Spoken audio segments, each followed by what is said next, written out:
நான் ஒரு தரிசனம் கண்டேன். Some days ago, I saw a vision. நான் கன்வென்ஷனுக்கு போகிறதான எல்லா இடங்களிலும் அதை பற்றி நான் ஒரு சாட்சியாக சொல்லுகிறேன். Wherever I used to go to the convention, I used to tell this vision as a testimony. ஒரு பெரிய சமபூமியிலே நான் நின்று கொண்டிருந்தேன். I was standing in a plain. கண்களை தூரத்தில் ஏறெடுத்து பார்க்கும்போது ஒரு பயங்கரமான அக்கினி பற்றி எரிந்து கொண்டு வருவதை கண்டேன். When I was lifting my eyes and looking afar off, and I saw a fire burning and coming towards. அந்த அக்கினி கண்களால் பார்க்க கூடாத அளவுக்கு பயங்கரமான அக்கினியா இருந்தது. That fire was so terrible that was not able to be seen through the eyes. பெரிய பெரிய கட்டிடங்கள், மலைகள், குன்றுகள் எல்லாம் இந்த அக்கினிக்கு முன்பாக சாம்பலாக போகிறது. Great buildings, mountains and hills, they went into ashes before this fire. சுற்றிலும் பார்க்கும்போது அதே வண்ணமாக பூமி முழுவதும் ஒரு பெரிய அக்கினியால் எரிவதை நான் கண்டேன். And when I saw round about, I saw the entire earth burning with fire. அப்பொழுது ஆண்டவரே இது என்ன என்று கேட்டேன். That I asked the Lord, Lord, what it is? அந்த சந்தர்ப்பத்தில் ஒரு தேவ தூதர்களுடைய ஒரு கூட்டம் ஒரு பாட்டு பாடுவதை என்னுடைய செவிகளிலே நான் கேட்க முடிந்தது. That time, through my ears, I was able to hear a group of angels of God singing. அந்த பாட்டு என்ன என்றால், பூதலம் அதிர்ந்து தன்னிடம் ஒழியுமே, பூதங்கள் உருகிடுமே. You know the meaning of the song is, the earth and the heaven will melt away and go back. இந்த பாட்டை நாம் எத்தனையோ முறை பாடியிருக்கிறோம். ஆனால் இந்த பாட்டை தூதர்கள் பாடுவது நான் கேட்டபோது உண்மையிலே அது ஒரு பெரிய மகிமையான ஒரு அனுபவமாக இருந்தது. We have sang this song on many occasions, but really when I saw the angels singing, it was so glorious to listen. என்னுடைய அனுபவத்தில் 3 சந்தர்ப்பங்களில் தூதர்கள் பாட்டு பாடுவதை நான் கேட்டிருக்கிறேன். In my experience, on 3 occasions I heard this angels singing. அதிலே ஒரு சந்தர்ப்பம் தான் இது. One occasion was this. அந்த பாட்டு இதுவரைக்கும் நம்முடைய செவிகளால் கேட்டு ருசித்திராத அளவுக்கு ஒரு மகிமையான ஒரு இன்ப சத்தமாய் காணப்பட்டது. That song was a joyful hearing. Till now what we haven't heard about, and it was so glorious. பூதலம் அதிர்ந்து தன்னிடம் ஒழியுமே, பூதங்கள் உருகிடுமே. The earth will be shaken, and the earth, all the earth and heaven will melt away. கர்த்தருக்கு ஸ்தோத்திரம். Praise be to God. இந்த தரிசனத்தை பற்றி நான் சிந்தித்த போது, when I was pondering upon this vision, இந்த பூமியின் மேல் வரப்போகிற ஒரு பெரிய அழிவை தான் இது காண்பிக்கிறது. This shows the great destruction which is going to come on this earth. வெகு சீக்கிரமாக இந்த பூமிக்கு ஒரு பெரிய அழிவு சம்பவிக்க போகிறது. Very soon a great destruction is going to come on this earth. பூமிக்கு அழிவு ஏற்படும் போது அதிலே தேவ ஜனங்கள் அழிந்து போகாதபடி ஒரு அழிவில்லாத சுவிசேஷத்தை ஆண்டவர் அவர்களுக்கு அறிவித்துக் கொண்டிருக்கிறார். When destruction is going to come on this earth, that the people of God may not be destroyed, God has been proclaiming indestructible gospel unto them. நம்முடைய கர்த்தராகிய இயேசு கிறிஸ்து பிரசன்னமானதினாலே ஜீவனும் அழியாமையும் சுவிசேஷத்தால் வெளியரங்கமாயிற்று. By the appearance of our Lord Jesus Christ, life and immortality was brought about through the gospel unto us. கர்த்தருக்கு ஸ்தோத்திரம். Praise be to God. ஆகையால் நாம் கேட்கிற தேவனுடைய வசனங்கள் நமக்குள்ளே ஜீவனையும் அழியாமையையும் உருவாக்குகிறது. The word of God, what we are listening, it brings about life and immortality in us. நாம் ஏதோ ஒரு அறிவை வளர்ப்பதற்காக சில காரியங்களை படிப்பதற்காக இங்கே வரவில்லை. We haven't come here to learn certain things in order to increase our knowledge. நம்முடைய ஜீவியத்தில் ஆவிக்குரிய பக்தி விருத்தி ஏற்பட்டு ஜீவனும் அழியாமையும் நமக்குள்ளே உண்டாகும்படியாகத்தான் கர்த்தருடைய வசனங்களை நாம் கேட்கிறோம். We are hearing the words of God that we may attain the spiritual edification and life and immortality may be formed in us. இலவசமாக தேவ வசனங்களை கேட்க தேவன் நமக்கு தந்த இந்த பெரும் பாக்கியத்திற்காக நாம் நன்றியுள்ளவர்களாக இருக்க வேண்டும். We should be grateful unto the Lord for the great blessedness what God has given us to hear the free gospel. எத்தனையோ மனிதர்கள் கர்த்தராகிய இயேசு கிறிஸ்துவை குறித்து இன்னும் கேள்விப்படாமலே இருக்கும்போது There may நாம் be, ஆழமான சத்தியங்களை அறியக்கூடிய இந்த மகா பெரிய ஸ்லாக்கியத்தை ஆண்டவர் நமக்கு தந்திருக்கிறார். அதற்காக நாம் நன்றி உள்ளவர்களாக இருக்க வேண்டும். many people will be there who are totally ignorant and not heard about Jesus Christ. But God has given us a great blessedness to come and hear the deepest truth. For that, we should be very, very grateful to the Lord. நம்முடைய கரங்களை உயர்த்தி நமக்கு ஆண்டவர் தந்திருக்கிற இந்த நல்ல சந்தர்ப்பத்திற்காக, இந்த பொன்னான வாய்ப்பிற்காக நன்றியோடு ஆண்டவரை ஸ்துதிப்போமாக. For the golden opportunity, let us all lift our hands and praise God. Praise the Lord. Praise the Lord. Praise the Lord. Hallelujah. Hallelujah. Hallelujah. ஆமென். ஆண்டவரே மை ஸ்தோத்திரிக்கிறோம், ஸ்தோத்திரிக்கிறோம், ஸ்தோத்திரிக்கிறோம், ஸ்தோத்திரிக்கிறோம். ஹalleluya, ஹalleluya, ஹalleluya, ஹalleluya. நாம் நேற்றைக்கு வாசித்த அதே வேத பகுதியை இன்றைக்கும் வாசிப்போம். Same portion, the word of God, what we read yesterday, let us continue it today also. யோவான் எழுதின சுவிசேஷம் 14ஆம் அதிகாரம், Gospel of John, 14th chapter. முதல் 3 வசனங்களை வாசிப்போம். First 3 verses, let us read. உங்கள் இருதயம் கலங்காதிருப்பதாக தேவனிடத்தில் விசுவாசமாயிருங்கள், என்னிடத்திலும் விசுவாசமாயிருங்கள். என் பிதாவின் வீட்டில் அநேக வாசஸ்தலங்கள் உண்டு. அப்படி இல்லாதிருந்தால் நான் உங்களுக்கு சொல்லி இருப்பேன். ஒரு ஸ்தலத்தை உங்களுக்காக ஆயத்தம் பண்ண போகிறேன். நான் போய் உங்களுக்காக ஸ்தலத்தை ஆயத்தம் பண்ணின பின்பு நான் இருக்கிற இடத்திலே நீங்களும் இருக்கும்படி நான் மறுபடியும் வந்து உங்களை என்னிடத்தில் சேர்த்துக் கொள்வேன். Let not your heart be troubled. You believe in God, believe also in me. In my Father's house are many mansions. If it were not so, I would have told you. I go to prepare a place for you. And if I go and prepare a place for you, I will come again and receive you unto myself, that where I am, there ye may be also. 18ஆம் வசனம் கூட வாசிப்போம். Let us read verse 18 also. நான் உங்களை திக்கற்றவர்களாக விடேன், உங்களிடத்தில் வருவேன். I will not leave you comfortless, I will come to you. கர்த்தருக்கு ஸ்தோத்திரம். Praise be to God. நான் மறுபடியும் வந்து உங்களை என்னிடத்தில் சேர்த்துக் கொள்வேன். I will come again and receive you unto myself. நான் உங்களை திக்கற்றவர்களாய் விடேன். I will not leave you comfortless. கர்த்தருக்கு ஸ்தோத்திரம். Praise be to God. இந்த நான் உங்களை திக்கற்றவர்களாய் விடேன் என்ற வார்த்தை எனக்கு பல சந்தர்ப்பங்களிலே ஒரு புது ஜீவனை தந்த வார்த்தை. On many occasions, this term, I will not leave you comfortless, was able to give new life in me. நான் உங்களை திக்கற்றவர்களாய் விடேன். I will not leave you comfortless.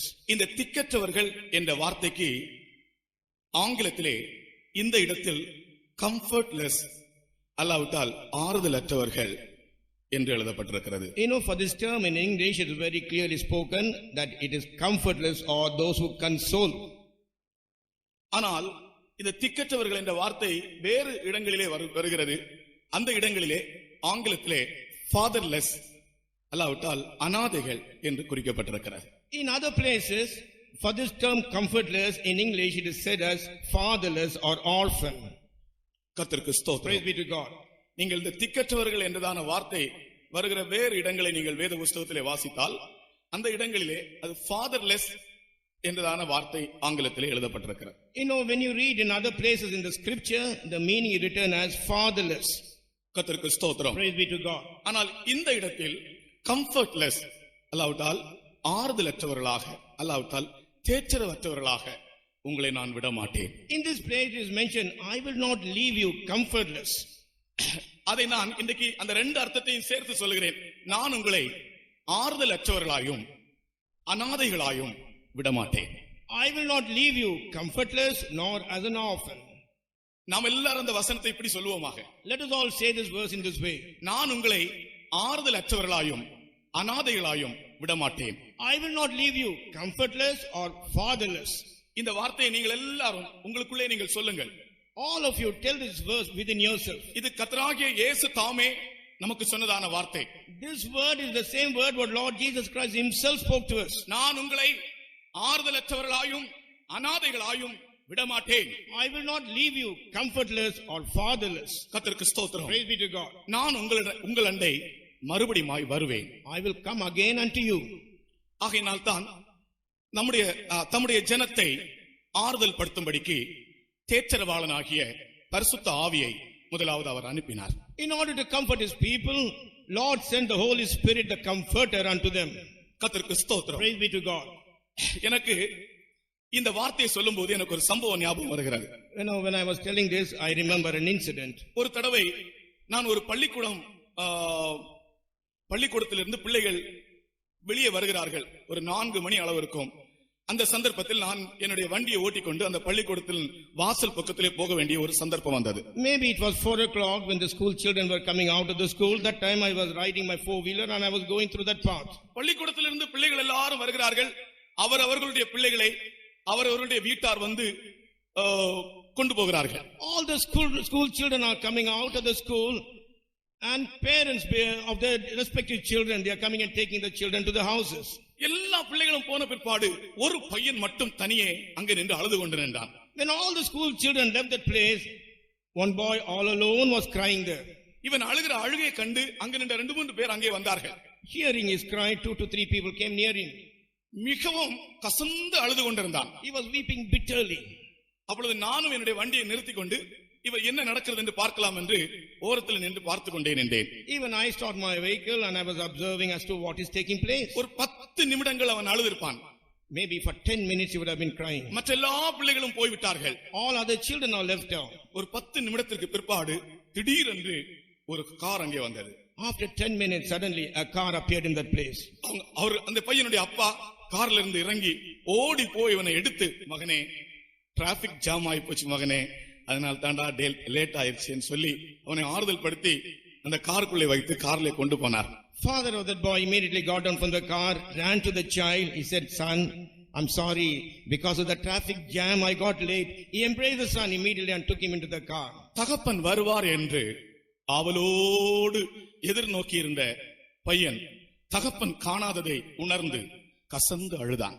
Boy was anticipating when his father will come, and when he could not see the father coming there, he was weeping bitterly. இதுபோலவே இயேசு கிறிஸ்து வருவார் என்று எதிர்பார்த்து கொண்டு ஒரு கூட்டம் ஜனங்கள் இந்த உலகத்தில் தவித்துக் கொண்டே இருக்கிறார்கள். One group of people on this earth, they have been travailing and weeping, waiting when Jesus will come. அவர்களுக்கு ஆறுதல் சொல்லும்படியாக கர்த்தர் சொன்ன வார்த்தை தான், நான் உங்களை திக்கற்றவர்களாய் விடேன். In order to comfort them only, the word what Jesus spoke to them, he said, "I will not leave you comfortless." உங்களை நான் ஆறுதல் அற்றவர்களாய் விடேன். I will not leave you comfortless. நம்மை ஆறுதல் படுத்தும்படிக்கு, நம்மை தேற்றும்படிக்கு தேற்றரவாளனாகிய பரிசுத்த ஆவியை ஆண்டவர் நமக்கு தந்திருக்கிறார். Lord has given us the comforter, the Holy Spirit, in order to comfort us and to console us.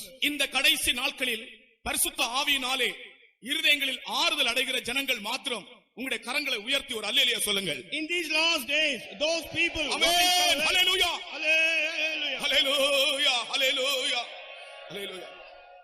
இந்த ஊழியத்திற்கு ஆண்டவர் என்னை அழைத்தபோது, when Lord called me unto this ministry, எனக்கு ஒரு பக்கத்துல நான் பிரதிஷ்டை பண்ணின ஆண்டவருடைய ஊழியத்துக்கு வர வேண்டும் என்று, on one side I consecrated myself that I'll come and serve the Lord. ஆனால் மறுபக்கத்திலே எனக்கு ஒரு பயம் இருந்து கொண்டிருந்தது. On the other side, a fear was taking hold of me. எப்படி இந்த ஊழியம் செய்ய முடியும்? How can I do this ministry? எப்படி நிற்க முடியும்? How can I stand in this? இப்படி ஒரு பயம் என்னுடைய இதயத்திற்குள்ளே இருந்தது. Such kind of fear came in my heart. நான் ஒரு நாள் ராத்திரி கர்த்தரிடத்திலே இப்படி ஒரு கேள்வி கேட்டேன். One night I asked a question unto the Lord in this way. கர்த்தாவே, பயமா இருக்கு கர்த்தாவே. Lord, I am afraid. நான் எப்படி இந்த ஊழியம் செய்வேன்? How can I do this ministry? பயமா இருக்கு ஆண்டவரே. Lord, I am afraid. கர்த்தர் ஒரு வார்த்தை என்னோடு சொன்னார். Lord told me one word. அது என்ன தெரியுமா? You know what it is? என்னுடைய அபிஷேகம் உன்னோடு இருக்கிறது. My anointing is with you. என்னுடைய அபிஷேகம் உன்னோடு உண்மையில் இருக்கிறது. My anointing is upon you. கர்த்தருக்கு ஸ்தோத்திரம். Praise be to God. அந்த வார்த்தை தான் இதுவரைக்கும் என்னை நடத்தியது. That word only has led me up to this moment. அதே வார்த்தையை தான் பாஸ்டர் சி ஜான் அவர்கள் என்னிடத்திலே கூறினார்கள். The same word only Pastor C. John told me. கர்த்தருடைய அபிஷேகம் உண்மையில் இல்லையோ? Is not the anointing of the Lord on you? ஏதாகலும் ஒரு சந்தர்ப்பம், ஒரு துக்ககரமான அல்லாவிட்டால் ஆறுதல் இல்லாத ஒரு சந்தர்ப்பம் வரும்போது இந்த அபிஷேகம் தான் ஆறுதல் படுத்துகிறது. During the time of sorrow or when you are comfortless, only this anointing used to comfort me. ஆகையால் யாராகலும் உங்களுடைய இதயத்திலே துக்கமோ வருத்தத்தோடு இருந்தால் இன்றைக்கு ஆண்டவர் உங்களுக்கு சொல்லுகிறார், நான் உங்களை ஆறுதலற்றவர்களாய் விடேன். If there is anyone who is filled with sorrow or problems in your heart, today Lord is telling you, I will not leave you comfortless. அடுத்ததாக அடுத்த அர்த்தத்திலே சொல்லுகிறேன், நான் உங்களை அநாதைகளாய் விடேன். In other meaning, I'm telling you, I will not leave you fatherless. நான் உங்களை அனாதைகளாய் விடேன். I will not leave you fatherless. ஆனால் ஒரு கூட்டம் ஜனங்கள் இந்த உலகத்தில் ஆண்டவருடைய அன்பின் நிமித்தம் அவரை பின்பற்றுவதன் நிமித்தம் தங்களை அனாதைகள் ஆக்கிக் கொண்டவர்கள் உண்டு. There is a group of people, because of the love of God, because of their love towards God, because of their great faith, they made themselves fatherless or orphans on this earth. அந்த அனாதைகளுக்கு தான் கர்த்தர் சொல்லுகிறார், உங்களை நான் அனாதைகளாய் விடமாட்டேன், நான் வருவேன் என்று. Unto the fatherless only God says, I will not leave you fatherless, I will come again to you. ஆகையால் இந்த வாக்குத்தத்தம் நமக்கு பலிக்க வேண்டும் என்றால் இப்பொழுது இந்த உலகத்திலே நம்மை நாம் அனாதைகளாக்கி கொள்ள வேண்டும். If this promise has to be fulfilled in us means, while we are living on this earth, we should make ourselves to be orphans or fatherless. ஆண்டவரே, உம்மை அல்லாமல் எனக்கு இந்த உலகத்தில் யாரும் இல்லை ஆண்டவரே, நாங்கள் அனாதைகளாய் இருக்கிறோம் என்று நம்முடைய இருதயத்திலிருந்து நாம் அறிக்கை செய்ய வேண்டும். From within our heart, we should make a confession, Lord, other than you, we are no one else on the earth, we are seen as orphans. திக்கற்றவன் உம்மிடத்தில் இரக்கம் பெறுகிறான். ஓசியா 14 அதிகாரத்திலே வாசிக்கிறோம். We read in the book of Hosea 16 chapter, the comfortless receives grace from you. இல்ல, திக்கற்றவன் உம்மிடத்தில் இரக்கம் பெறுகிறான். The comfortless receives mercy from you. The fatherless. அந்த இடத்திலே ஓசியா 14 அதிகாரத்திலே வாசித்து பாருங்கள். ஆண்டவரே, திக்கற்றவர்கள் உம்மிடத்தில் இரக்கம் பெறுகிறார்கள். தேவனுடைய ஜனங்கள் தங்களை திக்கற்றவர்கள் என்று அறிக்கை செய்கிறார்கள். இப்படி தாங்கள் திக்கற்றவர்கள் என்று அறிக்கை செய்கிறவர்கள் தேவனிடத்தில் இருந்து இரக்கம் பெறுகிறார்கள். Fatherless receive mercy from the Lord. Those who confess that they are orphans and fatherless, they receive mercy from him. 14 அதிகாரம் Hosea 14 chapter 3 வசனம். அசீரியா எங்களை ரட்சிப்பதில்லை, நாங்கள் குதிரைகளின் மேல் ஏற மாட்டோம், எங்கள் கைகளின் கிரியை பார்த்து நீங்கள் எங்கள் தேவர்கள் என்று இனி சொல்ல மாட்டோம், திக்கற்றவன் உம்மிடத்தில் இரக்கம் பெறுகிறான் என்று சொல்லுங்கள். தேவனுடைய ஜனங்கள் தங்களுடைய வாயினாலே அறிக்கை செய்ய வேண்டியதை தீர்க்கதரிசி சொல்லிக் கொடுக்கிறான். Here the prophet is telling that the people of God should confess from their mouth. எனக்கு அப்பா இருக்கிறார், எனக்கு அம்மா இருக்கிறார், எனக்கு மாமா இருக்கிறார், எனக்கு தாத்தா இருக்கிறார், எனக்கு ஆண்டி இருக்கிறார், எனக்கு அங்கிள் இருக்கிறார் என்றெல்லாம் நீ சொல்லுவதல்ல. அப்படிப்பட்டவர்களுக்கு அல்ல இந்த வாக்குத்தத்தம். நான் உங்களை திக்கற்றவர்களாய் விடேன் என்ற வாக்குத்தத்தம். நான் இந்த உலகத்தில் ஒரு திக்கற்றவன், ஒரு அனாதை, உண்மை அல்லாமல் எனக்கு யாரும் இல்லை என்று இருதயத்தின் ஆழத்தில் இருந்து யார் அறிக்கை செய்கிறதோ அவர்களுக்கு தான் இந்த வாக்குத்தத்தம் பலிக்கும். Those who say, I have a father, I have mother, I have uncle, auntie and all these things, for you this promise is not there. But for those people who live on this earth who say, Lord, other than you, I am nobody else, I am seen as a fatherless, unto them only he shows his mercy. எல்லாரும் இருந்தாலும், though everyone is there, கர்த்தாவே உம்மை அன்றி எனக்கு யாரும் இல்லை என்கிற ஒரு அறிக்கை நம்முடைய இருதயத்தில் இருந்து வெளிவர வேண்டும். Lord, other than you, I am no one else. A confession should proceed out of your heart. அதைத்தான் மொர்தெகாய் எஸ்தருக்கு சொல்லிக் கொடுத்தான். The same thing Mordecai told unto Esther. உன்னுடைய பூர்வோத்தரத்தை நீ அறிவிக்கவே கூடாது. You should never talk about your genealogy or from where you came. நான் மறுபடியும் சொல்லுகிறேன். Again I'm telling you. மொர்தெகாய் எஸ்தருக்கு சொல்லிக் கொடுத்த ஒரு காரியம். The thing what Mordecai told unto Esther. உன்னுடைய பூர்வோத்தரத்தை நீ யாருக்கும் அறிவிக்காதே. Do not tell anyone about thy generation or from where you came. அதே சமயத்தில் நெகேமியாவின் காலத்தில் உங்களுக்கு தெரியும் தானே, வேதம் வாசித்தவர்களுக்கு தங்கள் பூர்வோத்தரத்தை நிரூபிக்க முடியாமல் இருந்த ஆசாரியர்களை ஆசாரிய உத்தியோகத்தில் இருந்தவன் வெளியே தள்ளினான். During the time of Nehemiah, those who read the word of God, you will know it very clearly. The priests were not able to tell them about the tribe of genealogy. He removed them from the priesthood. நெகேமியாவின் காலத்திலே பூர்வோத்தரத்தை நிரூபிக்க முடியாதிருந்த ஆசாரியர்கள் தள்ளப்பட்டார்கள். During the time of Nehemiah, the priests were not able to prove the genealogy. They were removed from their post. அது ஒரு அனுபவம். That is one experience. ஆனால் எஸ்தரின் காலத்தில் வரும்போது மொர்தெகாய் சொல்லிக் கொடுக்கிறான், உன்னுடைய பூர்வோத்தரத்தை நீ யாருக்கும் தெரிவிக்காதே.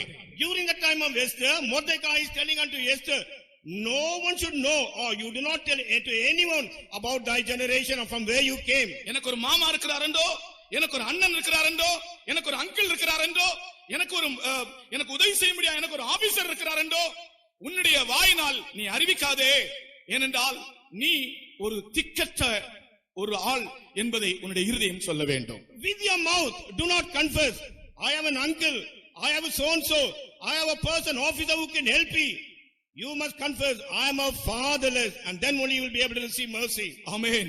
அப்படி நீங்கள் எத்தனை பேர் உங்களை இந்த உலகத்தில் அறிக்கை செய்து கொண்டிருக்கிறீர்கள்? How many of you like this confess on this earth? என்னை கேட்கிற சகோதரனே சகோதரியே, இந்த உலகத்தில் தங்களை திக்கற்றவர்களாய் மாற்றிக்கொண்டவர்களிடம் தான் இயேசு கிறிஸ்து சொல்லுகிறார், உங்களை நான் திக்கற்றவர்களாய் விடேன்.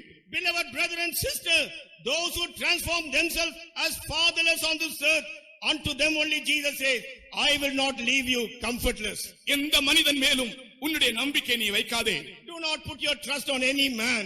கர்த்தருடைய வாக்குத்தத்தம் உனக்கு பலிக்க வேண்டும் என்றால் அவரை மாத்திரம் நம்பி அவரை மாத்திரம் சார்ந்து ஜீவிக்கும்படி உன்னை ஒப்புக்கொடு. If the promise of God has to be fulfilled on you, only lean upon him, yield yourself unto him and live. அப்பொழுது உனக்கு ஆறுதலும் உண்டு, நீ அனாதையும் அல்ல, கர்த்தர் உன்னோடு கூட இருந்து நடத்துவார். That time comfort will be unto you. You will not be seen as fatherless. Lord will be with you and lead you. பரிசுத்த ஆவியானவரிடம் நாம் முற்றுமாய் நம்மை ஒப்புக் கொடுக்கும் போது அவர் நம்மை எளிதில் விடவும் மாட்டார், ஏமாற்றி விடவும் மாட்டார். When we totally surrender unto the Holy Spirit, easily he will not leave us and he will never deceive us and leave us. உன்னை நீ ஒப்புக் கொடுத்த நோக்கத்தை நிறைவேற்றாமல் எளிதிலே அவர் உன்னை விடவும் மாட்டார், உன்னை ஏமாற்றி விடவும் மாட்டார். Till he accomplishes what you have surrendered, he will not easily leave you, nor will he deceive you. ஹல்லேலூயா. ஆகையால் இந்த கூட்டத்தின் தொடக்கத்தில் தானே நம்மை நாம் அநாதைகள், ஆண்டவரே எனக்கு இந்த உலகத்தில் யாரும் இல்லை, உண்மை அல்லாமல் எனக்கு யாரும் இல்லை என்கிற ஒரு அறிக்கையோடு இந்த கூட்டத்தை நாம் தொடங்குவோம். Right in the beginning of this meeting, let us start by telling, Lord, I am fatherless.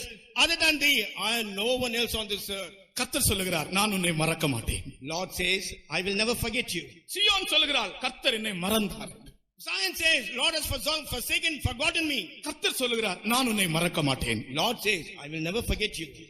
தாய் தன் பாலகனையே மறப்பினும் நான் மறவேன் என்று சொன்னதால்,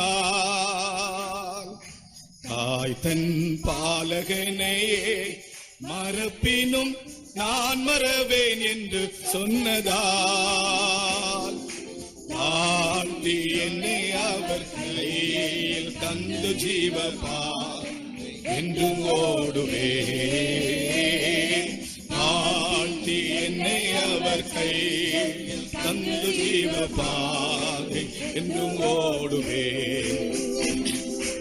இன்றைக்கு நாம் எல்லாரும் இந்த வாக்குத்தத்தத்துக்கு பங்காளிகளாய் மாற வேண்டும். Today, all of us should be partakers of this promise. இந்த வார்த்தை அவருடைய சீஷர்களுக்கு அவர் சொன்ன வார்த்தை. This is the word what he spoke unto his disciples. நான் திக்கற்றவர்களாய் விடேன். I will not leave you comfortless. தங்களுடைய தகப்பனையும் தங்களுடைய தாயையும் தங்களுடைய மாம்சமான யாவரையும் இந்த உலகத்தில் எங்களுக்கு யாரும் இல்லை என்று வெளியே வந்தவர்களோடு உரைத்த வார்த்தை இது. Those disciples who left their father, mother, kith and kin and came out, unto them Jesus spoke these words. கர்த்தருக்கு ஸ்தோத்திரம். Praise be to God. இப்படிப்பட்ட அநாதைகளை நான் அநாதையாய் விட மாட்டேன், திரும்பி வந்து சேர்த்துக் கொள்வேன் என்று சொல்கிறார். He says unto the fatherless, I will not leave you orphan, again I'll come and receive you unto myself. அந்த வைராக்கிய உணர்ச்சியோடு திரும்பவும் அந்த கோரஸை பாடுவோம். With that zeal, let us once again sing that chorus. தாய் தன் பாலகனையே மறப்பினும் நான் மறவேன் என்று சொன்னதால், ஆமென். தாய் தன் பாலகனையே மறப்பினும் நான் மறவேன் என்று சொன்னதால், ஆழ்த்தி என்னை அவர் கையில் தந்து ஜீவபாதை என்று ஓடுவேன்.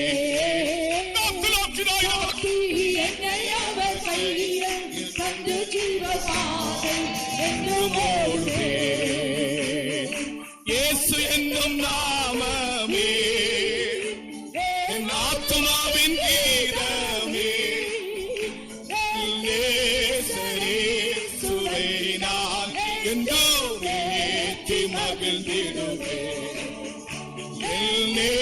இயேசுவை நான் என்றும் ஏற்றி மகிழ்ந்திடுவேன். ஹல்லேலூயா, ஹல்லேலூயா. நான் உங்களை திக்கற்றவர்களாய் விடேன், உங்களை நான் ஆறுதலற்றவர்களாய் விடேன். I will not leave you comfortless. இந்த வார்த்தையை கர்த்தர் சொல்ல காரணம் என்ன? What is the reason for Lord to tell these words? இந்த உலகத்தில் தன்னுடைய ஜனங்கள் எப்படி இருக்கிறார்கள் தெரியுமா? You know how his people are living on this earth?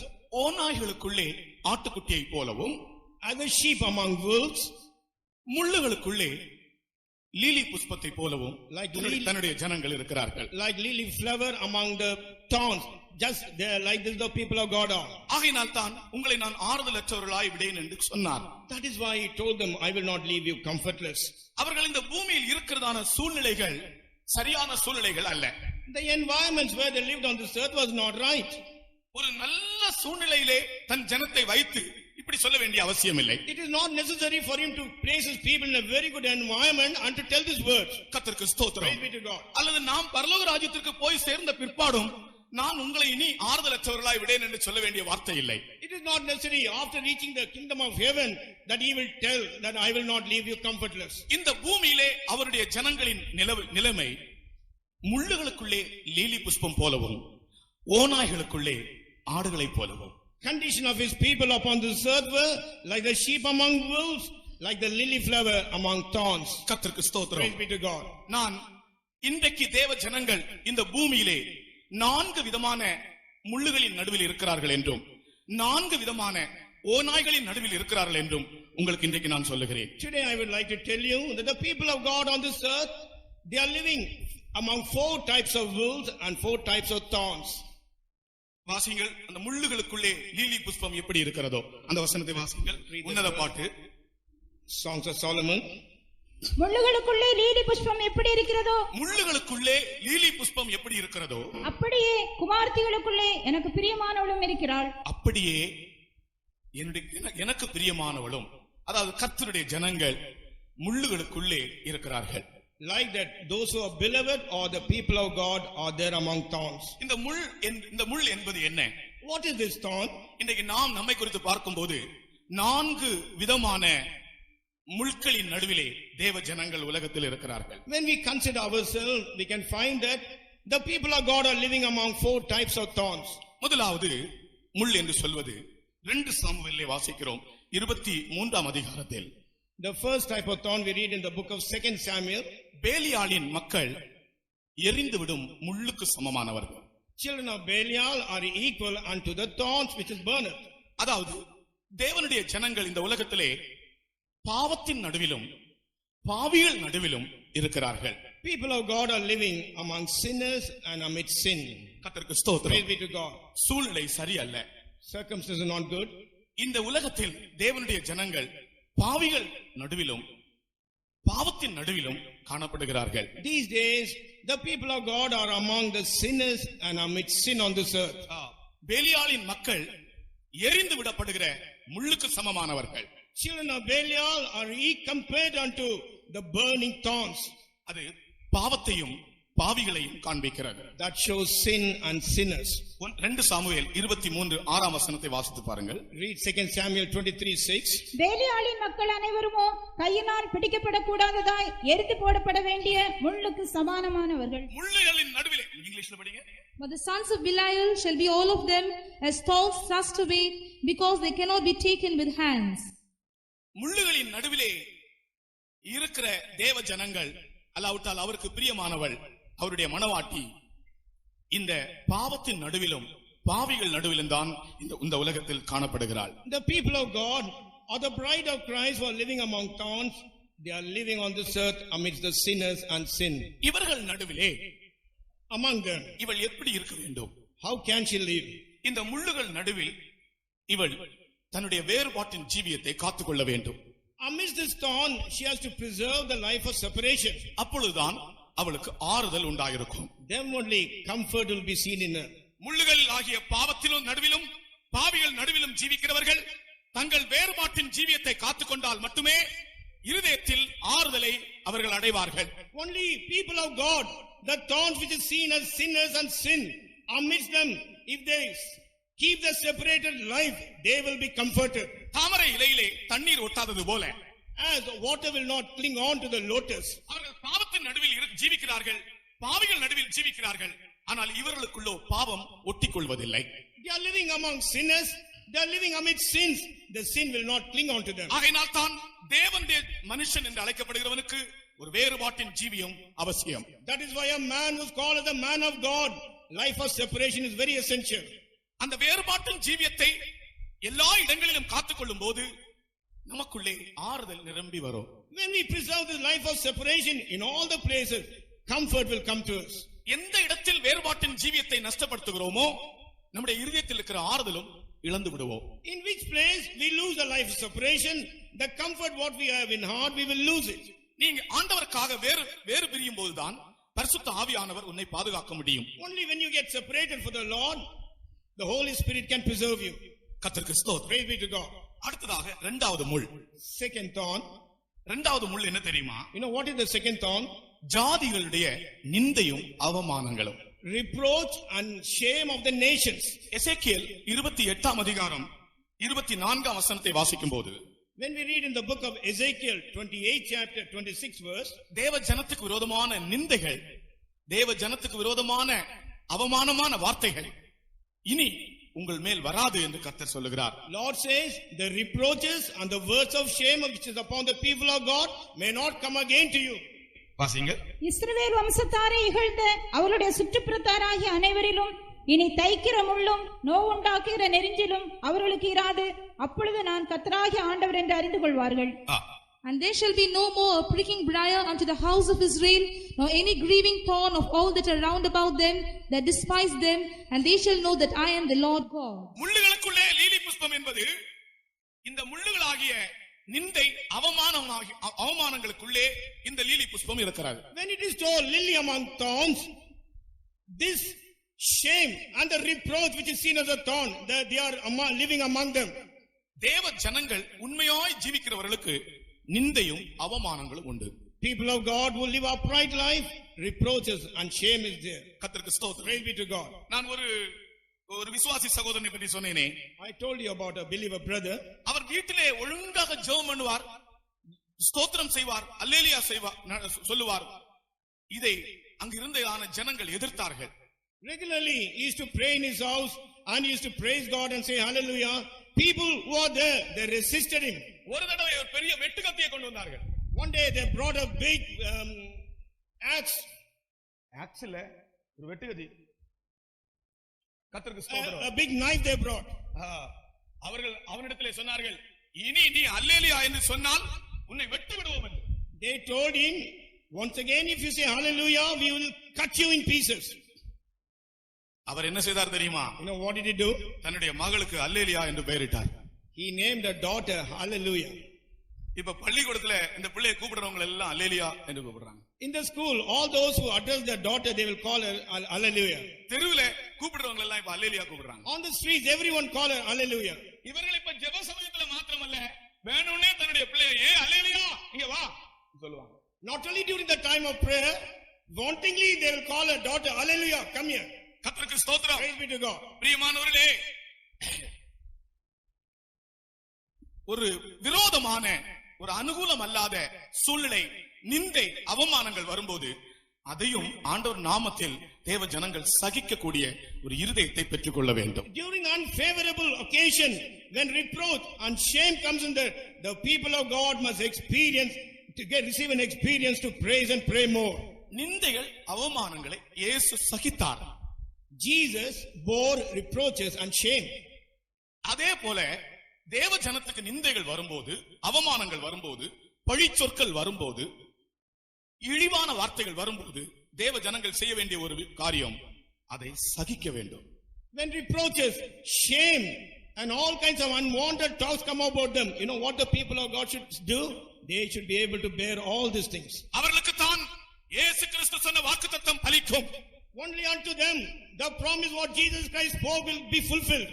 மூன்றாவது முள் என்ன? You know what is the third thorn? மூன்றாவது முள்ளை பற்றி இயேசு சொன்னார். அந்த வசனங்கள் முள்ளுள்ள நிலத்தில் விழுந்தது என்று. Jesus spoke about this third thorn. He says those words fell in a thorny land. உலக கவலைகளை காண்பிக்கிறது. That talks about the cares of this world. தேவ ஜனங்கள் இன்றைக்கு பலவிதமான கவலைகளாகிய முட்களுக்குள் காணப்படுகிறார்கள். People of God, they are seen with many types of cares, which is the thorns. எத்தனையோ வாக்குத்தத்தங்கள் கொடுக்கிறார், வசனங்களும் கொடுக்கிறார், ஆசீர்வாதங்களை கொடுக்கிறார். ஆனால் இவை எல்லாம் இந்த கவலைகளாகிய முட்கள் நெருக்கி போடுகின்றன. He gives them many promises, many words and many blessings. This thorn which is cares, it comes and throngs against them. தேவ ஜனங்கள் தங்கள் கவலை, இந்த உலகத்திலே நாம் ஜீவிப்பதனாலே உலக கவலைகள் நமக்கு வராமல் போகாது. ஆனால் நம்முடைய கவலைகள் எல்லாம் நாம் அவர் மேல் வைத்து விட வேண்டும் என்று கர்த்தருடைய வசனம் சொல்லுகிறது. People of God living on this earth, it is not that the cares will not come upon you, but the word of God says, put all your cares upon him. நான் உங்களை ஆறுதல் அற்றவர்களாய் விடேன், I will not leave you comfortless. திக்கற்றவர்களாய் விடேன். I will not leave you fatherless. அந்த வாக்குத்தத்தம் நமக்கு பலிக்க வேண்டும் என்றால், If that promise has to be fulfilled in us, நம்முடைய கவலைகள் எல்லாம் நாம் அவர் மேல் வைத்து விட வேண்டும். we must cast all our cares upon him. நாம் இந்த உலகத்தில் ஜீவிப்பதால், சரீரத்தில் ஜீவிப்பதால் உலகத்தில் கவலைகளே நமக்கு இல்லாமல் ஜீவிக்க முடியும் என்று சொல்ல முடியாது. We cannot say because we are living physically on this earth that we will not have any worries or cares. நமக்காக கர்த்தர் கிரியை செய்வார் என்ற விசுவாசத்தோடு நம்முடைய கவலைகள், பாரங்கள் யாவற்றையும் அவர் மேல நாம் சுமத்த வேண்டும். With the faith that the Lord will work for us, we must cast all our cares and burdens upon him. Abraham லிங்கனுடைய காலத்திலே ஒரு உள்நாட்டு கலகம் உண்டாயிற்று. During the time of Abraham Lincoln, there was a civil war. அந்த நாட்களிலே ஒரு வாலிபனை அவன் தேச துரோகி என்று குற்றம் சாட்டி அவனை சுட்டுக் கொல்லும்படியாக உள்ளே அடைத்து வைத்திருந்தார்கள். One young man termed as a traitor. In order to shoot him and kill him, they had kept him under the prison. அவன் தன்னுடைய தகப்பனுக்கு ஒரே மகன். He was only son of the father. அவனுடைய தகப்பன் ஆபிரகாம் லிங்கன் இடத்துல நேரடியா போய் அழுது கண்ணீர் விட்டு, என் மகனை கொல்லக்கூடாது, அவன் எனக்கு ஒரே மகன், நீங்கள் அவனை மன்னித்து விடுங்கள், இனிமேல் அவன் திருந்தி வாழ்வான் என்று ஒவ்வொரு நாளும் போய் கண்ணீர் விட்டு சொல்லுவது வழக்கமாயிருந்தது. Father every day he used to go and present himself before Abraham Lincoln crying. He used to tell him, I believe, please don't allow my son to be killed, he will get corrected. அவன் எனக்கு ஒரே மகன், He is my only son, தயவு செய்து என்னுடைய மகனை கொல்லக்கூடாது. please do not kill my son. அவர் சொன்னார், சரி போ, நான் உன்னுடைய மகனை விடுதலை செய்கிறேன், நீ போ. Abraham Lincoln told him, you go, I will deliver your son. இவர் கொஞ்ச தூரம் போனார். For some time he went, ஆனால் இவருக்கு சந்தேகம். he had a doubt. திரும்பி வந்தார். Again he returned back. ஐயா, என்னுடைய மகனை கொல்லக்கூடாது ஐயா, Ayah, don't kill my son, அவன் எனக்கு ஒரே மகன் he ஐயா. is my only son. அப்பொழுது அவர் கேட்டார், That time he asked him, நான் உனக்கு சொன்னேனே அவனை நான் விடுதலை ஆக்குறேன் என்று, நீ போ என்று சொன்னார். I told you that I will set him free, you can go. ஐயா, ஒருவேளை நீங்கள் கொண்டு போட்டால் நான் என்ன செய்வது? Sometimes if you kill him, what can I do? அப்பொழுது ஆபிரகாம் லிங்கன் சொன்ன ஒரு வார்த்தை, உன்னுடைய மகன் மெத்துசலாவை போல் அத்தனை வருஷங்கள் ஜீவித்தால் அவன் சாக மாட்டான், போ. That time Abraham Lincoln told that father a word, your son will live all the days like Methuselah, you go. பிரியமானவர்களே, நம்முடைய இருதயத்திலே வருத்தங்கள் உண்டு, பாரங்கள் உண்டு. ஆனால் நம்முடைய தேவன் அதை அறிகிறார், அவர் செய்வார், அவர் நிறைவேற்றுவார், நமக்கு உதவி செய்வார், அவர் கைவிட மாட்டார் என்று நாம் விசுவாசிப்போமாக. Beloved, we have worries, we have burden, we have sorrows in our heart. Let us believe that he knows all these things. He will never leave us, not forsake us, and he will bless us. அவர் என்னை கைவிட மாட்டார் என்று சொல்லுகிறவர்கள் ஒரு அல்லேலூயா சொல்லுங்க. Those who say hallelujah. இயேசு என்னை கைவிட மாட்டார், இயேசு என்னை கைவிட மாட்டார், கடும் புயல் வரினும் பெரும் காற்று வீசினும் அவர் என்னை கைவிட மாட்டார், இயேசு என்னை கைவிட மாட்டார். எல்லாரும் பாருங்கள், எல்லாரும் பாருங்கள். இயேசு என்னை கைவிட மாட்டார், கடும் புயல் வரினும் பெரும் காற்று வீசினும் அவர் என்னை கைவிட மாட்டார். ஹல்லேலூயா. Hallelujah. நமக்கு சமயம் இல்லை, இல்லாட்ட அப்படி பாடிட்டே இருக்கலாம். We have no time, we can continue to sing. அடுத்த நாலாவது முள். Fourth thorn. நாலாவது முள் என்ன தெரியுமா? You know what is that fourth thorn? உங்க எல்லாருக்கும் தெரியும், பைபிள் வாசித்தவங்களுக்கு தெரியும். All those who knows the Bible, you know about this. அப்போஸ்தலனாகிய பவுல் சொல்கிறார், என்னுடைய சரீரத்திலே ஒரு முள் கொடுக்கப்பட்டிருந்தது. Apostle Paul says, a thorn was given in my flesh. இன்றைக்கு முள்ளுகளுக்குள் லீலி புஷ்பம் இருப்பது போல பலவிதமான கொடிய வியாதிகள் மத்தியிலே தேவனுக்கு பிரியமானவள் இருக்கிறாள். Like the lilies among thorns, those beloved of the Lord, they are among the terrible sicknesses. அருமையானவர்கள், பரிசுத்தம் உள்ளவர்கள், விசுவாசம் உள்ளவர்கள், அன்புள்ளவர்கள், அரவணைக்கிறவர்கள், ஆனால் அவர்களோ பயங்கரமான வியாதிகளாகிய முட்களுக்குள் இருக்கிறார்கள். Beloved people, holy people, saints and loving people, they are among the terrible sicknesses which are thorns. 2 கொரிந்தியர் 12ஆம் அதிகாரம் 7ஆம் வசனத்திலே இந்த முள்ளை பற்றி நாம் வாசிக்கிறோம். We read about this thorn in 2 Corinthians 11 chapter 7th verse. அன்றியும் எனக்கு வெளிப்படுத்தப்பட்டவைகளுக்குரிய மேன்மை நிமித்தம் நான் என்னை உயர்த்தாதபடிக்கு என் மாம்சத்திலே ஒரு முள் கொடுக்கப்பட்டிருக்கிறது.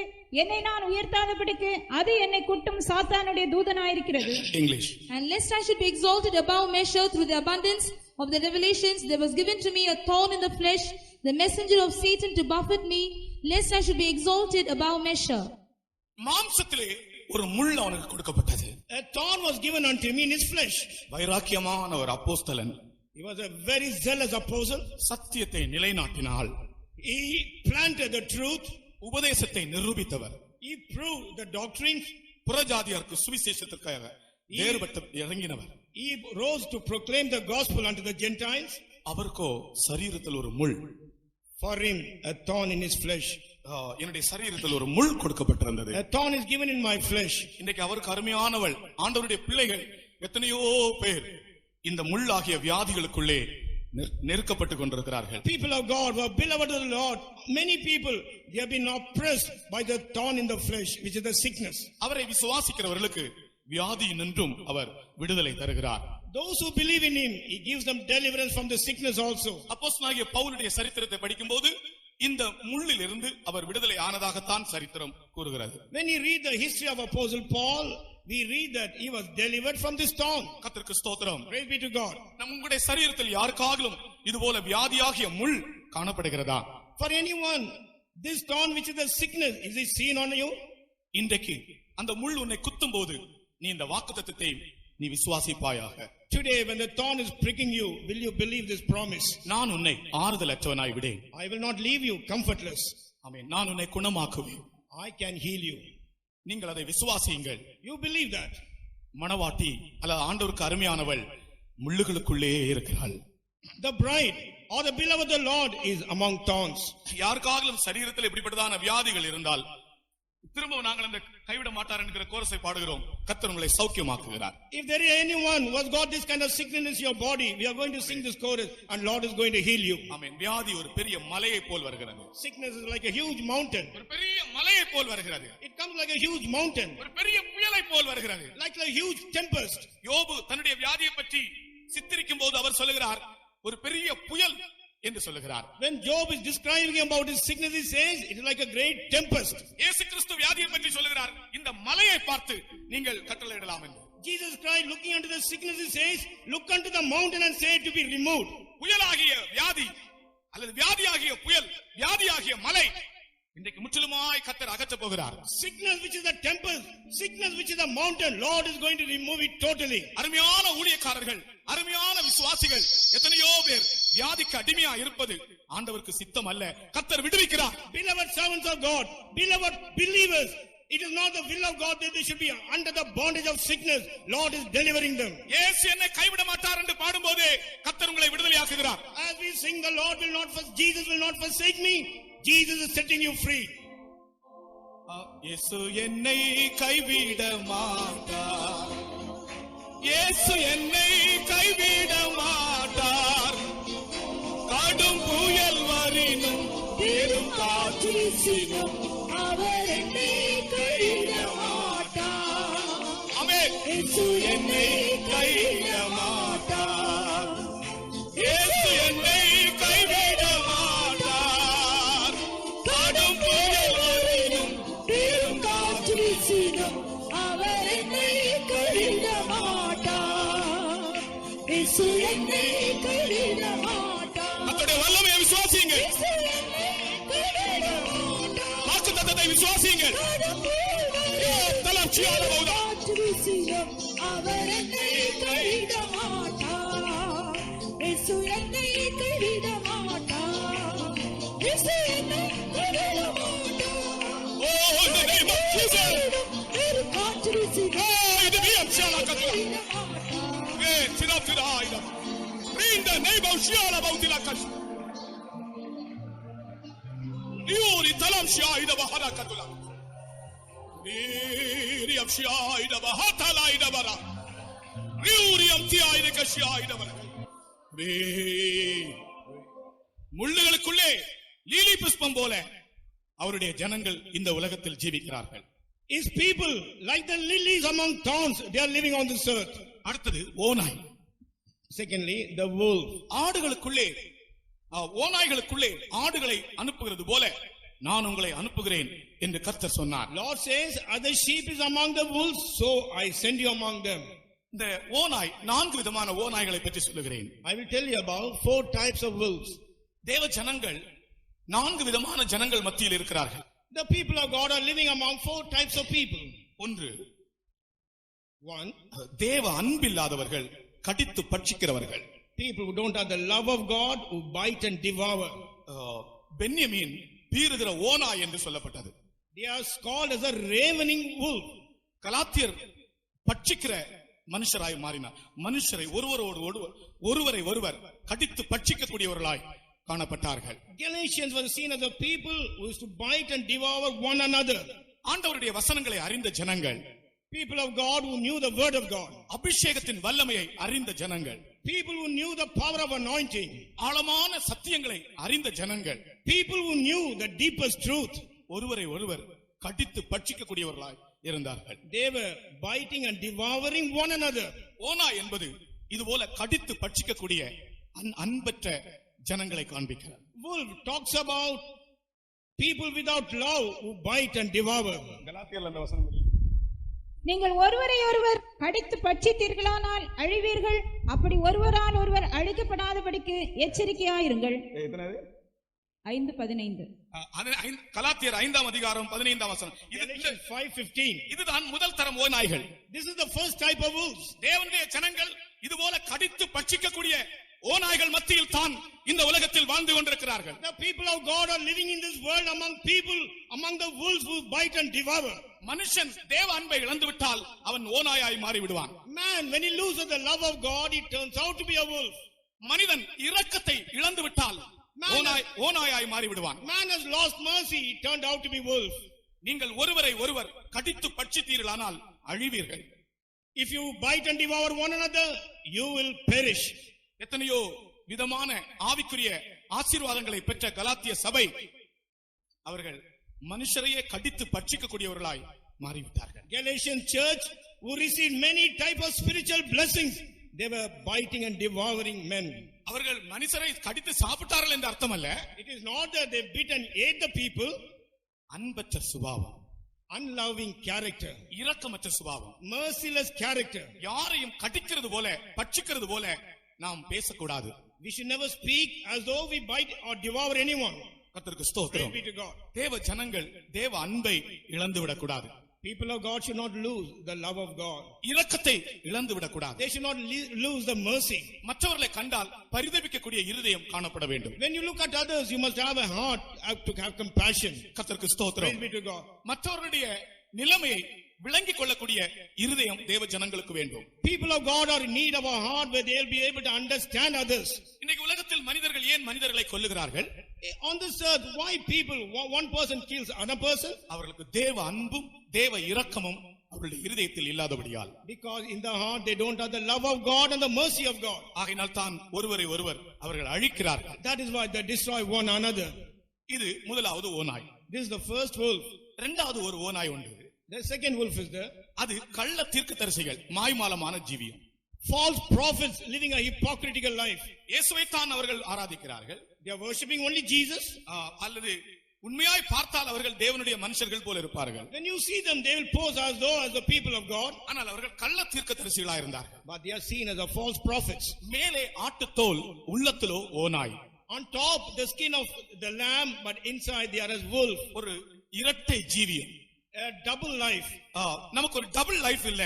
நம் ஆண்டவருக்கு முன்பாக நேர்மையான ஒரு ஜீவியம் இருக்க வேண்டும். We should not have a double life, but in the sight of God we must have an upright life. நீ வெளியே ஆட்டுக்குட்டியை போல காண்பித்து உள்ளத்திலே பட்சிக்கிற ஓநாயா இருக்க கூடாது.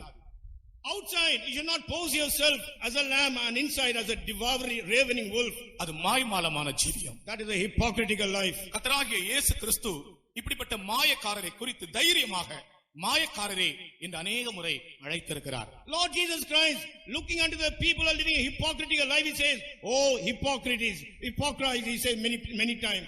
மேலே ஆட்டுக்குட்டி ஆனால் உள்ளத்திலோ ஓநாய்.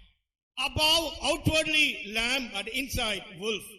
ஏன் உள்ளத்திலே ஓநாயா இருக்கிற மனிதன் ஏன் நான் ஒரு ஓநாய் என்று வெளியே காண்பிக்க கூடாது? Why a man who is like a wolf inside cannot pose himself as a wolf? வெளியே ஒரு தோற்றம், உள்ளே ஒரு அனுபவம். Outside one appearance, inside a different experience. அப்படிப்பட்ட மாயமான ஜீவியம் செய்கிறவர்கள் எத்தனையோ பேர் இந்த உலகத்தில் உண்டு. Like that, there are many people who lead this kind of hypocritical life. தேவனுடைய ஜனங்கள் இப்படிப்பட்டவர்கள் நடுவிலே ஜீவிக்கும் போது தேவ ஞானத்தால் இவர்களை விளங்கிக் கொண்டு ஜீவிக்க வேண்டும். People of God, when they live among these kind of people, they should be filled with the wisdom of God and live. கர்த்தருக்கு ஸ்தோத்திரம். Praise be to God. மாய்மாலமான ஜீவியம் செய்கிறவர்களை விளங்கிக் கொண்டு ஜீவிக்க வேண்டும். You must understand those people who are leading a hypocritical life, and thus you must live. அவர்களுடைய கனிகளால் அவர்களை அறிவீர்கள்.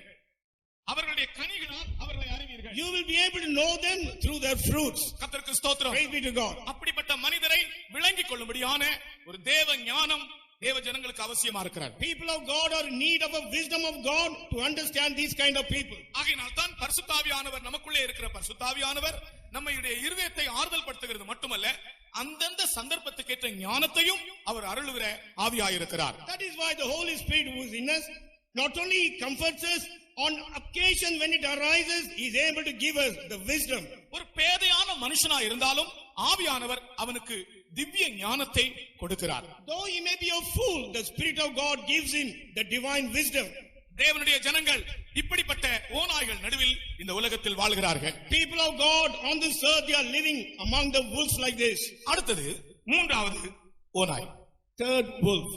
அநியாயமாக சம்பாத்தியம் பண்ணுகிறவர்கள் ஓநாய் என்று வசனம் சொல்லுகிறது. The word of God says, those who earn the living unjustly, they are called as wolves. அநியாயமாக சம்பாத்தியம் பண்ணுகிறவர்கள் ஓநாய் என்று எசேக்கியேல் தீர்க்கதரிசன புத்தகம் 22ஆம் அதிகாரம் 27ஆம் வசனம் தெளிவாய் சொல்லுகிறது. Ezekiel 22:27 clearly states, people who receive the wages in unjust way, they are as wolves.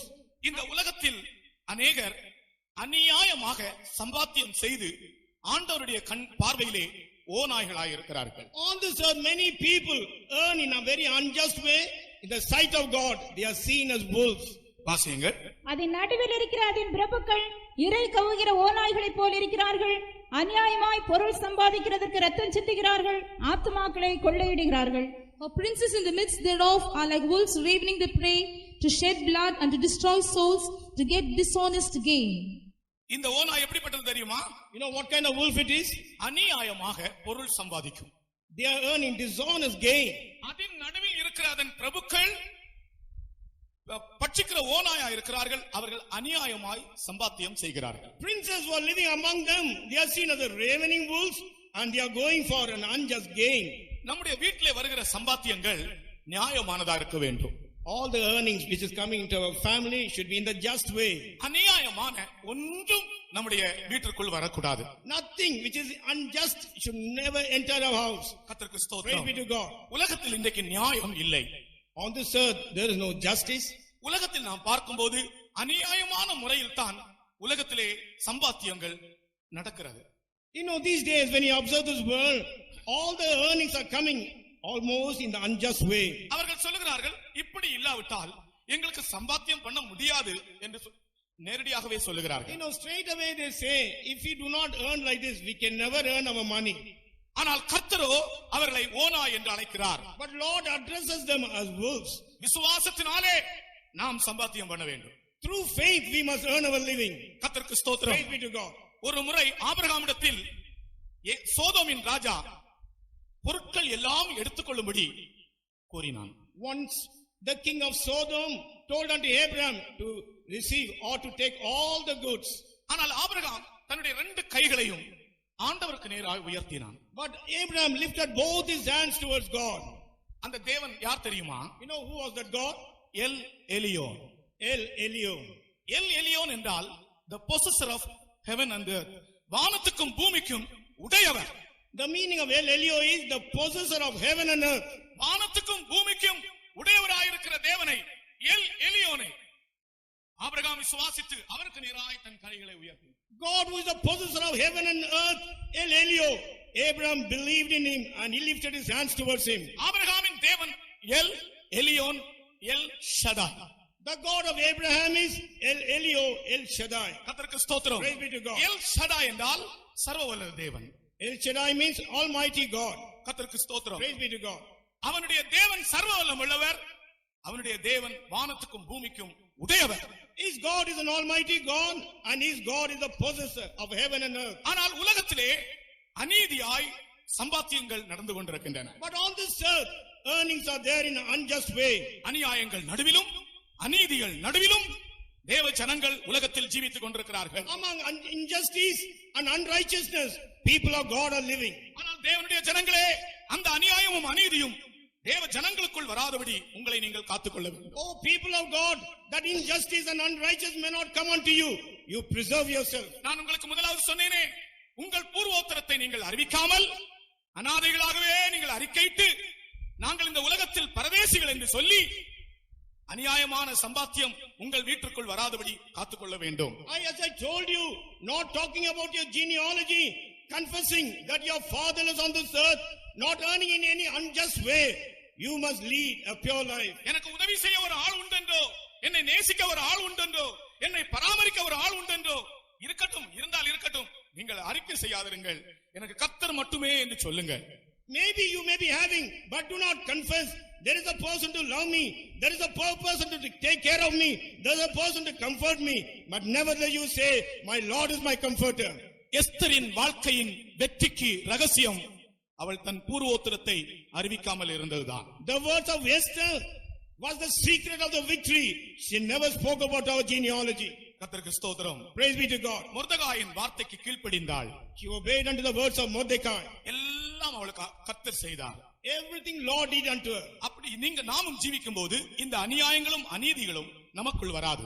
When you and I, when we live like this injustice and unrighteousness will not come in us. விசுவாசத்தால் வராத யாவும் பாவம். Everything which doesn't come through faith is sin. 5 பைசா நம்முடைய வீட்டுக்கு வந்தாலும் அது விசுவாசத்தினால் ஆண்டவர் கொடுத்ததா இருக்க வேண்டும். Even 5 paisa, if it has to come in our house, Lord has to give it through faith unto us. யோபு பெரிய ஐஸ்வரியவான், ஆனால் எல்லாம் நஷ்டப்பட்ட போது அவன் சொன்னான், கர்த்தர் கொடுத்தார் என்று. Job was a very great rich man. When he lost everything, he confesses, Lord gave me this. ஒருவேளை அநியாயமாய் வந்ததா இருந்திருந்தால் அவனுடைய உள்ளம் அவனை குத்தி இருக்கும், நான் அநியாயமாய் சம்பாதித்தேன், எல்லாம் போய்விட்டது என்று சொல்லி இருப்பான். Maybe if you would have earned all this in an unjust way, his heart would have pricked him and you would have told that I have received in unjust way, all these things are gone. கர்த்தருடைய வருகைக்காக ஆயத்தமாயிருக்கிற ஜனங்கள் எப்படிப்பட்டவர்கள் என்றுதான் உங்களோடு நான் பேசுகிறேன். Those people, as to what kind of preparation you must have concerning the coming of the Lord Jesus Christ, I am speaking unto you. கர்த்தர் கொடுத்தார், கர்த்தர் எடுத்தார். God gave and God took it away. கர்த்தருக்கு ஸ்தோத்திரம். Praise be to God. ஆனால் இஸ்ரவேலின் மத்தியிலே அதனுடைய பிரபுக்கள் ஓநாய்களாயிருந்தார்கள். Among the Israelites, the nobles or the princes were seen as wolves. அடுத்ததாக 4வது ஓநாய். Fourth wolf. 4வது ஓநாய் துரு உபதேசக்காரர்கள். People who preach erroneous doctrines. தேவனுடைய உண்மையான உபதேசத்திற்கு மாறாய் வஞ்சனையாய் உபதேசிக்கிற உபதேசங்கள். Again the two true teachings of the doctrine of Christ, they are preaching erroneous doctrines. அப்போஸ்தலர் 20ஆம் அதிகாரம் 29ஆம் வசனம் நமக்கு சொல்லுகிறது. Acts of Apostles 20th chapter verse 21. நான் போன பின்பு மந்தையை தப்ப விடாத கொடிய ஓநாய்கள் வரும். After I go away, a ravening or a terrible wolves will come, who will not allow the people to go. வாசிங்க. நான் போன பின்பு மந்தையை தப்ப விடாத கொடிதான ஓநாய்கள் உங்களுக்குள்ளே வரும். உங்களிலும் சிலர் எழும்பி சீஷர்களை தங்களிடத்தில் இழுத்துக் கொள்ளும்படி மாறுபாடானவைகளை போதிப்பார்கள் என்று அறிவிக்கிறேன். மாறுபாடானதை போதிப்பார்கள். English. Shall grievous wolves enter in among you, not sparing the flock? Also of your own self shall men arise, speaking perverse things to draw away disciples after them.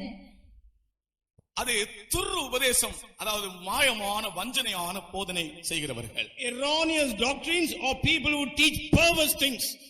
தேவ ஜனங்களை உண்மையான உபதேசத்திலிருந்தும் சத்தியத்திலிருந்தும் விலக்கும்படி நயவஞ்சகமாய் உபதேசிக்கிற உபதேசங்கள். Deceptively they are teaching doctrines unto them to deceive the people from following the true truth. இப்படிப்பட்ட ஓநாய்களை குறித்து தேவ ஜனங்கள் எச்சரிக்கையாக இருக்க வேண்டும். People of God should be very careful concerning these wolves.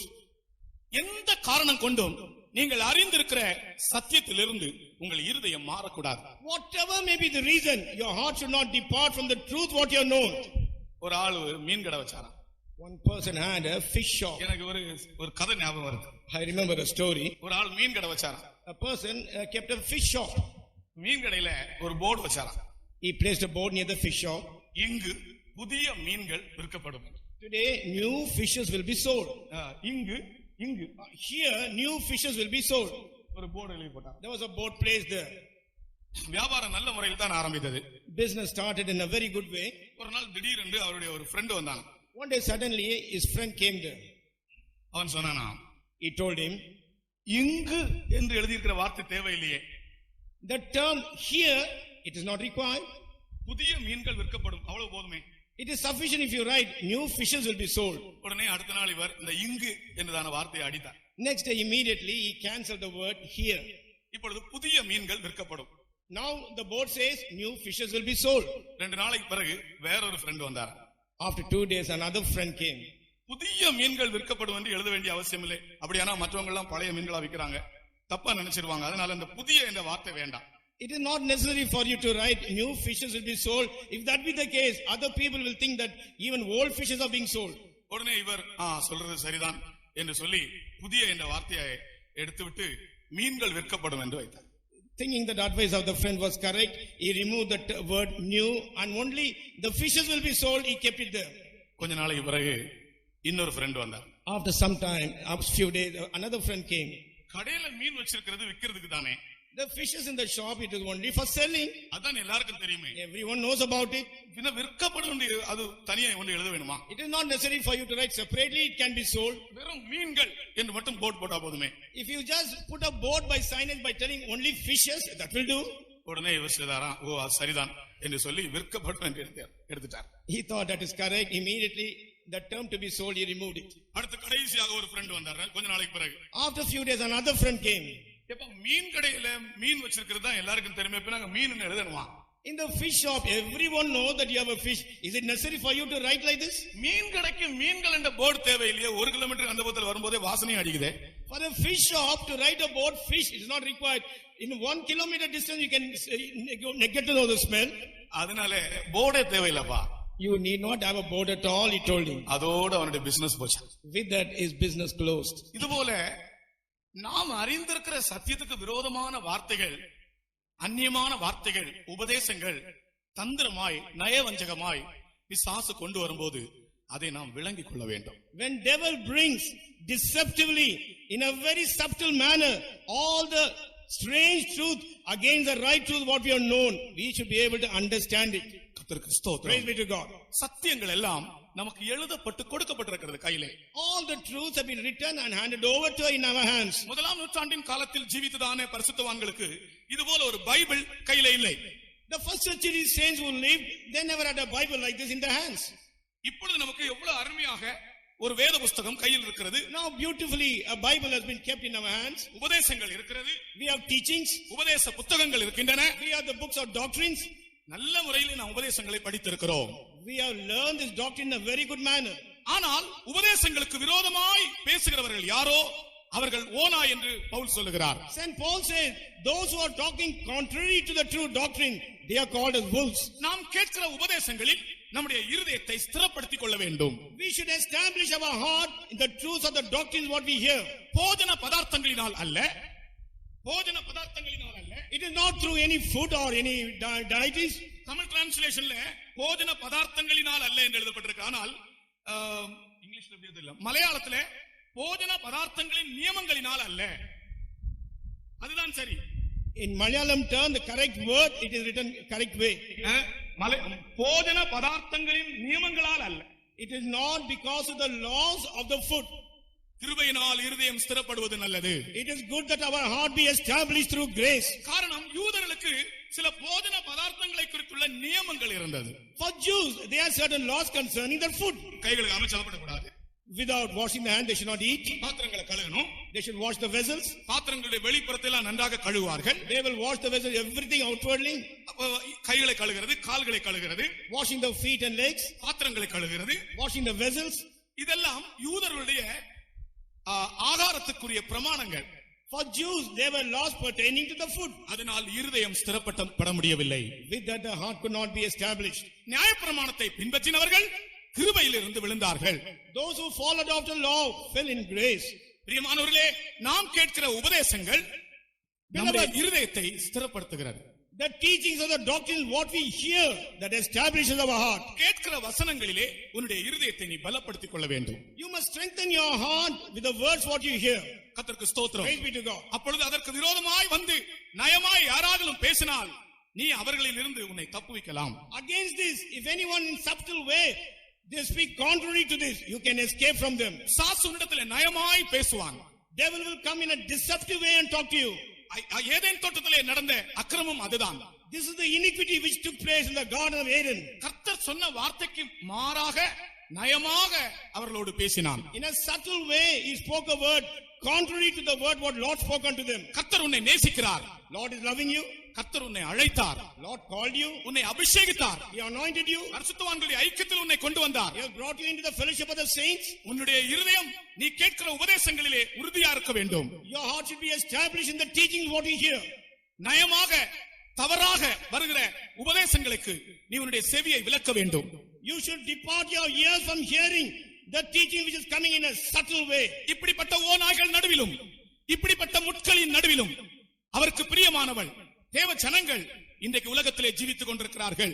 People of God is beloved on this earth you are living among the wolves and this kind of thorns. அவர்களுக்கு தான் இயேசு சொன்னார், உங்களை நான் திக்கற்றவர்களாக விட மாட்டேன். And unto them only Jesus said, I will not leave you உங்களை comfortless. நான் அநாதைகளாய் விட I மாட்டேன். will not leave you fatherless. உங்களை நான் தள்ளிவிட மாட்டேன். I will not reject you. நான் உங்களை சேர்த்துக் கொள்வேன். I will gather you. கர்த்தருக்கு Praise ஸ்தோத்திரம். be to God. இந்த வார்த்தையை நீங்கள் விசுவாசித்து இன்றைக்கு உங்கள் வீடுகளுக்கு திரும்பி போங்கள். You must believe these words and thus you should return back to your houses. கர்த்தராகிய இயேசு கிறிஸ்து அநாதைகளின் சொந்தமாக இருக்கிறார். Lord Jesus Christ, He owns the fatherless. உங்களுக்கு தெரியுமே, எபிரேயன் என்ற வார்த்தை முதலாவது ஆபிரகாமுக்கு கிடைத்த வார்த்தை. You all know that this word called Hebrew, first of all, Abraham received it. எபிரேயன் என்ற பெயர் ஆபிரகாமுக்கு கிடைத்த பெயர். The name Hebrew is the name given unto Abraham. எபிரேயன் என்ற பெயர் அது ஒரு ஜாதி பெயர் அல்ல. The name called Hebrew, that doesn't belong to any caste or a nation. எபிரேயர் என்ற பெயர் ஒரு காரண பெயர். ஒரு காரண பெயர். The name Hebrew, it came by a reasoning. ஆனால் பின் நாட்களிலே எபிரேயன் என்ற பெயர் ஒரு ஜாதிக்கு பெயராய் மாறிவிட்டது. In the latter days, the name of Hebrew came unto a nation. Hebrew என்று சொன்னால் பரதேசி என்ற அர்த்தம். Hebrew means a stranger. கர்த்தருக்கு ஸ்தோத்திரம். Praise be to God. ஒரு பரதேசி. He is a stranger. இந்த உலகத்திலே பரதேசிகளாய் ஜீவிக்கிறவர்கள் எல்லாரும் எபிரேயர்கள் தான்.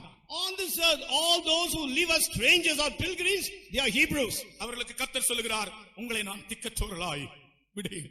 To them the Lord says, I will not leave you fatherless. உங்கள் இருதயம் கலங்காதிருப்பதாக. Let not your heart be troubled. எந்த காரியங்கள் சந்தர்ப்பத்திலும் உங்களுடைய இருதயம் கலங்க வேண்டாம். No matter in whatever occasion you go through, let not your heart be troubled. நான் உங்களை திக்கற்றவர்களாய் விடேன், நான் உங்களை வந்து என்னிடத்தில் சேர்த்துக் கொள்வேன். I will not leave you comfortless. I will come and receive you unto myself. கர்த்தருக்கு ஸ்தோத்திரம். Praise be to God. இது கர்த்தராகிய இயேசு கிறிஸ்து அவருடைய ரகசிய வருகையை பற்றி சொன்ன வார்த்தை. This is the word Lord Jesus Christ spoke about his secret coming. அடுத்ததாக அவருடைய ரகசிய வருகையை பற்றி தூதர்கள் சொல்லியிருக்கிறார்கள், அப்போஸ்தலர்களும் அநேகர் கூறியிருக்கிறார்கள்.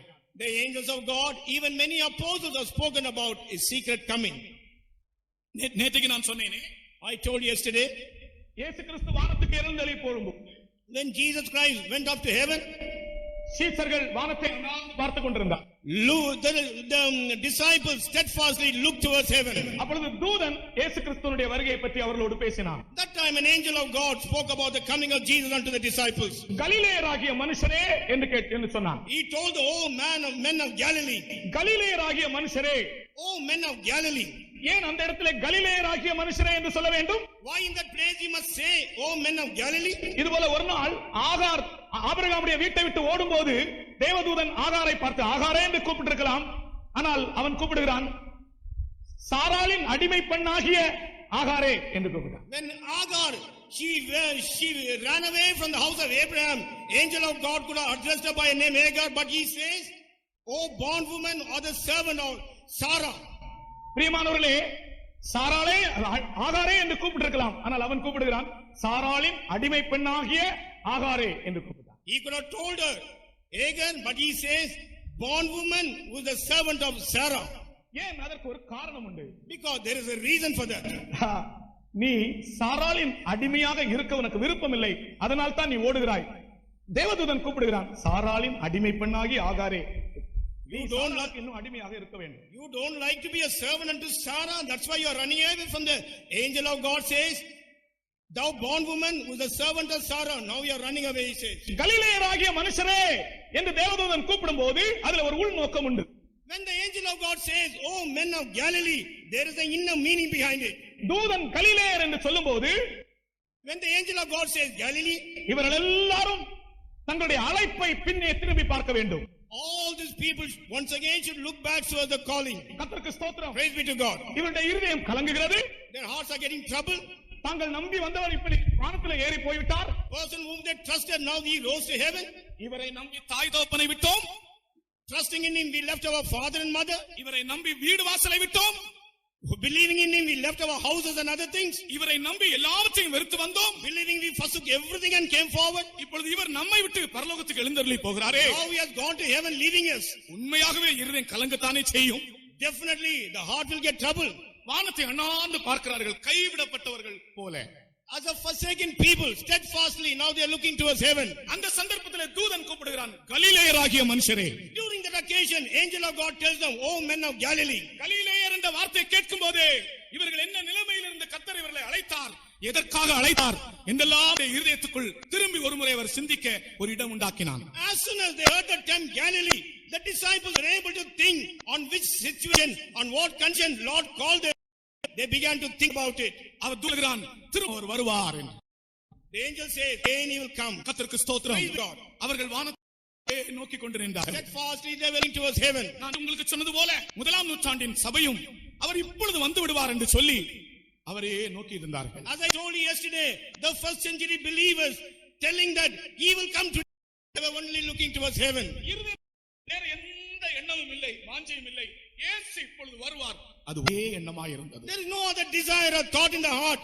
Only the thought is Jesus will come today, and they were looking towards him. கர்த்தருக்கு ஸ்தோத்திரம். Praise be to God. இது தூதனுடைய வார்த்தை. This is the word of the angel. அடுத்தது யாக்கோபு அப்போஸ்தலன் சொல்கிறார், Next to that, Apostle James says, அவருடைய வருகை சீக்கிரமா இருக்கிறபடியால் நீங்கள் உங்கள் இருதயங்களை ஸ்திரப்படுத்துங்கள். because his coming is very soon, you establish or make firm your hearts. சமயம் இல்லாதபடியால் நான் வசனம் வாசிக்க விரும்பவில்லை. Because there is no time, I don't like to read the verses. யாக்கோபு 5ஆம் அதிகாரத்திலே யாக்கோபு அப்போஸ்தலன் சொல்கிறார், அவருடைய வருகை சீக்கிரமா இருக்கிறபடியால் உங்கள் இருதயங்களை நீங்கள் ஸ்திரப்படுத்துங்கள். James 5th chapter, Apostle James says, because his coming is very soon, you establish your heart. யாக்கோபு அப்போஸ்தலன் கர்த்தராகிய இயேசு கிறிஸ்துவினுடைய வருகையை குறிக்கும்போது இருதயங்களை ஸ்திரப்படுத்துங்கள் என்று எச்சரிக்கிறார். Apostle James, one talking about the Lord Jesus Christ, he wants them that their hearts should be established. நான் சொன்னது போலவே மனுஷனுடைய இருதயங்களை ஸ்திரப்படுத்துவது கிருபை, கிருபை, கிருபை.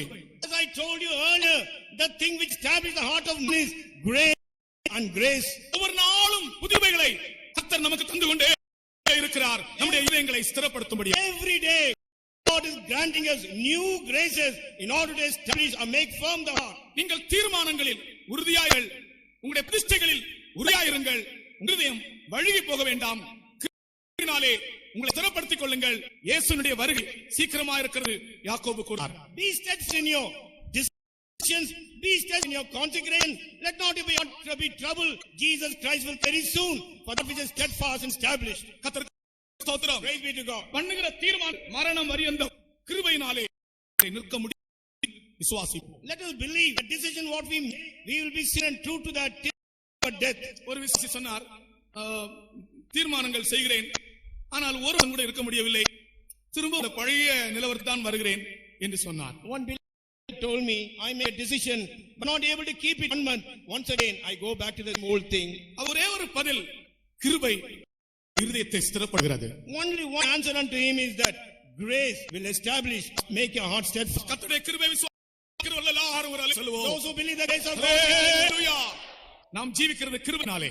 We are living is only by the grace. அடுத்தது பேதுரு அப்போஸ்தலன் சொல்கிறார், Neither Apostle Peter is, நாங்கள் அவருடைய வருகையை மாத்திரமல்ல அவருடைய வல்லம் பற்றி உங்களுக்கு அறிவித்தோம். Not only about coming, but we made manifest unto you out his